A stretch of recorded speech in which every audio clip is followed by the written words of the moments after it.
Assalamu alaikum wa rahmatullahi wa barakatuh. Dear viewers, welcome to Being Muslim, our channel where we explore the true knowledge of Islam in the light of Quran and Hadith.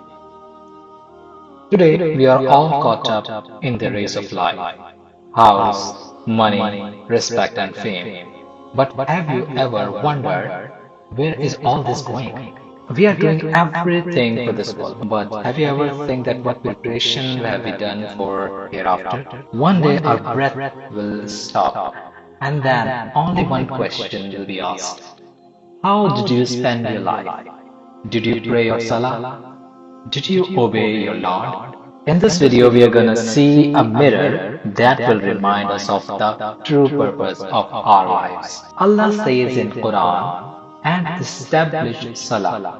Surely, Salah prevents one from shameful deeds and evil. But sadly, today we have become so absorbed in our worldly affairs that we see Salah not as a duty but as a burden. There's a real story of a man who sacrificed everything for wealth, his time, his wealth, and even the relationships. When his time was up, he said, "Give me one more chance. Let me fix my prayers." But my friends, by then it was too late. Life is something we get only once. Without Salah, what's the purpose of life? The Prophet Muhammad said, peace be upon him, when a Muslim performs wudu and washes his face, every sin that his eyes have seen is washed away with the water or the last drop of the water. When he washes his hands, every sin his hands have committed is washed away with the water or the last drop of the water. When he washes his feet, every sin his feet have walked toward is washed away with the water or the last drop of the water. Thus, he becomes purified from sins. Imagine how much Salah can wipe away our sins. Then why do we leave this opportunity? Allah says in Quran, the person whose book of deeds will be given in his right hand will have an easy reckoning. The day of judgment is surely coming.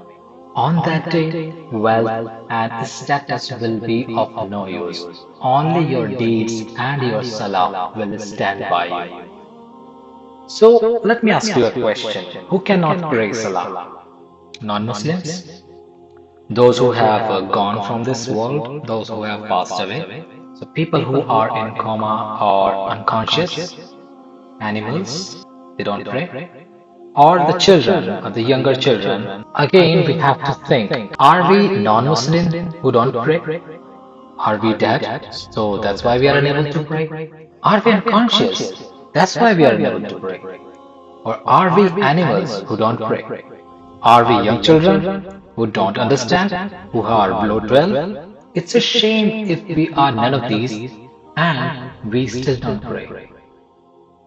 My friends, now is the time to change our lives. Salah is not just a ritual, it is a connection that brings you closer to Allah and protects you from the struggles of the world. Take time for yourself, remember your Lord, and start making Salah a part of your life today. You can be the example for yourself and your family. If you have learned something from this video, share it with others. Maybe it will change someone else's life too. Jazakallah khair.